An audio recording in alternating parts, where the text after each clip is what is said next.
اما بعد فاعوذ باللہ من الشیطان الرجیم بسم اللہ الرحمن الرحیم۔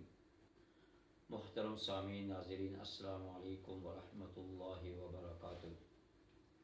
آج کی اس نشست کے اندر اللہ تعالیٰ کے اسماء الحسنہ میں سے دو اسموں کا ذکر کروں گا کہ وہ نہایت ہی اہم اسم ہیں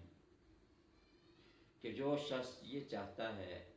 اس دنیا کے اندر اس کو عزت، شہرت، مال، دولت، رزق کے اندر خیر و برکت ہو، جو شخص یہ چاہتا ہے کہ جو قرض سے، مرض سے، علت سے، فقر و فاقہ سے اسے یہ چیزیں ختم ہو جائیں، تو فرمایا کہ ان دو اسماء کو کثرت کے ساتھ پڑھے، یا قادر و یا نافع، کہ یہ دو ایسے اسم ہیں اور ان کے اندر ایسی تاثیر اللہ نے رکھی ہے کہ جو شخص دکاندار ہے، کاروباری حضرات، دکاندار حضرات اور جو کاروبار کرتے ہیں کہ وہ اپنے کاروبار میں صبح جاتے ہوئے بیٹھ کر اپنی دکان پر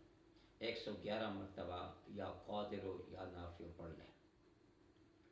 تو صبح سے لے کر شام تک اللہ تعالیٰ اس کے رزق مال کے اندر خیر برکت پیدا فرما دیں گے،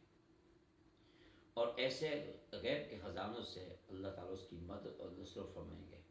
انسان سوچ بھی نہیں سکے گا۔ تو یہ دو اسم نہایت ہی اہم اسم ہیں، ان کا ورد رکھیں کہ اول آخر 11 مرتبہ درود شریف پڑھیں،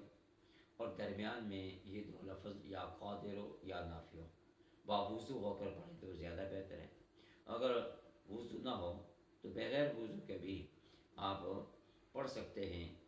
چلتے پھرتے اٹھتے بیٹھتے ان کا ورد رکھیں کہ زبان پہ یہی جاری ہو، یا قادر و یا نافع ہو، یا قادر و یا نافع ہو۔ انشاءاللہ العزیز ان کلمات کی تاثیر سے، ان اسماء کی تاثیر سے اللہ تعالیٰ اپنے اس بندے کے رزق مال کے اندر خیر برکت پیدا فرما دیں گے۔ دعا فرمائے کہ اللہ تعالیٰ ہم سب کو عمل کرنے کی توفیق عطا فرمائے۔ وآخر دعوانا الحمد للہ رب العالمین۔